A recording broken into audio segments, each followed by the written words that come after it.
Macam-macam lah cerita. Ya, bila ada suami yang telah menceraikan isteri yang pertama dia, dan isteri yang pertama tu meninggalkan anak, 4 orang anak. Bila meninggal, dia berkahwin yang bukan meninggal, ceraikan isteri yang pertama, ada isteri yang kedua dan meninggalkan juga anak. Dan namanya itu, rumah itu adalah hak suami. Cumanya suami ini ihsan memberikan isteri itu duduk dekat jaga rumah tu. Dan tak lama kemudian isteri ini dapatlah rumah yang baru, dan rumah suami tadi dia berikan sewa. Dan akhir sekali suami itu meninggal tanpa menyerahkan rumah itu tadi kepada isteri yang pertama tadi. Jadi bila meninggalnya si mati ni tadi, suami yang bekas suami ni tadi, dia tak berikan pun kepada anak si isteri yang kedua. Sedangkan anak yang isteri yang kedua adalah ahli waris. Kalau dalam fikiraan formula untuk fikiraan ahli waris itu, isteri yang pertama, isteri yang kedua, jika ada anak, dikira sekali jumlah semua ahli-ahli waris itu. Menjadi ahli waris lah, ya, anak daripada isteri yang kedua tu tadi. Tapi isteri yang pertama ni tak mau hasil daripada rumah tu tadi tak bagi kepada waris yang ditetapkan tu. Maka apakah hukum dia? Jelaslah dekat sini, bahawa sekiranya ahli waris yang lain tak redha, menyebabkan hak ni makan harta yang haram. Dekat sini banyak di kalangan masyarakat kita ni, dia ambil mudah perkara tersebut. Dia mengambil mudah perkara yang melibatkan hak orang lain. Ya, kadang-kadang ada orang ni dia kata tak apalah, ini harta ayah dia. Jadi dia pun buat dek lah. Ya, kalau ada kebun, ada sawah, dia ambil hasil dia seorang.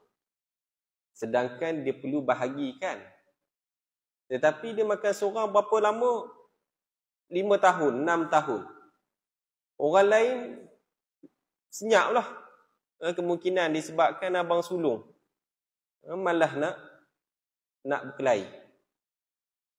Namun hal itu menyebabkan sekiranya adik-beradik hak lain tak redha, akan menyebabkan abang ni makan harta yang haram. Sebab dia tak perlu proses pun. Ya, kadang-kadang ada orang faham bahawa pindah milik itu berlaku macam mana? Dengan proses tukar nama, proses pembahagian. Nak tunggulah, nak tunggu lawyer, nak tunggu peguam, nak tunggu pergi dulu mahkamah pusaka.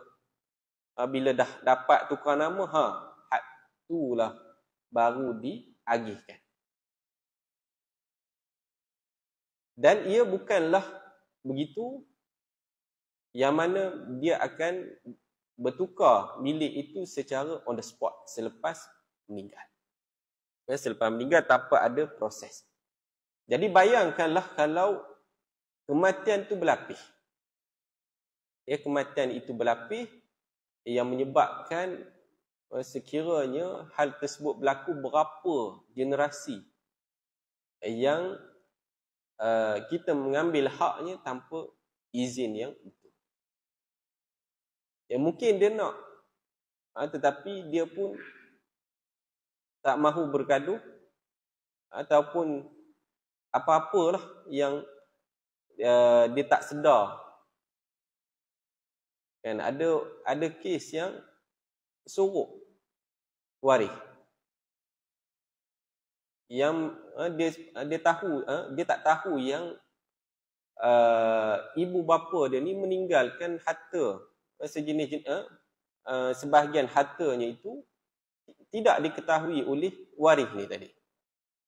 Jadi apabila pergi ke pejabat pusaka, dia katalah hak ni waris ni duduk jauh ataupun dia tak bagi pun nama waris ni, maka pembahagian itu tidaklah lengkap. Tidak lengkap. Jadi ketika itulah si waris ini tadi ada sebahagiannya ditinggalkan.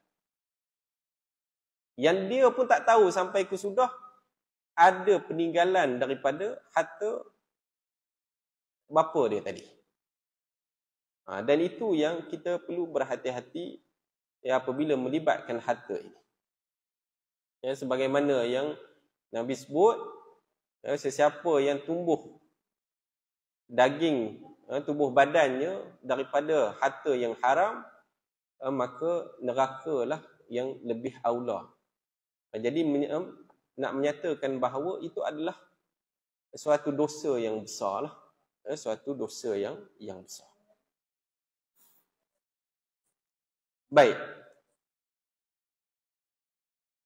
Apabila si mati itu meninggal, apa proses selepas dia? Kita dah tahu dah tadi prosesnya. Harta tersebut adalah milik kepada ahli waris. Milik kepada ahli waris. Kalau ada hasil daripada daripada peninggalan si mati itu tadi, perlu dibahagikan. Perlu dibahagikan di kalangan ahli waris. Sebab itu pengiraan faraid ini penting. Terutamanya siapa yang diamanahkan untuk jaga harta si mati. Apabila si mati meninggalkan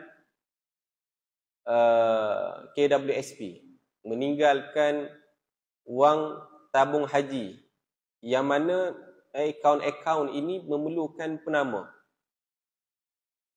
Dan penama tersebut bukanlah dimaksudkan penama tu diberikan ataupun dihadiahkan kepada si penama. Tetapi si penama ini adalah apa dia? Iaitu yang diberikan amanah. Yang diberikan amanah untuk senang dia keluarkan duit dia. Dia keluarkan, adalah, nak mudah cerita, bila tabung haji ke, bank ke dan sebagainya, dia tak tahu siapa yang waris si mati ni. Akaun ini, pemegang akaun ni dia tak tahu siapa. Jadi bila dia tak tahu siapa, dia kena ada penama yang dia kena letak. Bila dia letak penama tu, jadi dia tahu yang kalau jadi apa-apa kepada pemegang akaun ini, dia tahu pada siapa yang dia percaya. Sebab penama ni diberikan untuk dijadikan orang kepercayaan lah. Tetapi kita dalam Islam ini, apabila si mati itu meninggalkan harta, si penama ini adalah dia yang diberikan amanah. Yang diberikan amanah. Jadi bukanlah harta itu hak dia, tetapi dia perlu bahagikan mengikut ahli waris. Jadi sebab itu ilmu berkenaan dengan faraid ini perlu diketahuilah. Sebab amanah dia besar. Amanah yang dipegang besar. Melibatkan harta orang lain. Walaupun melibatkan harta tu mak ataupun ayah dia yang punya.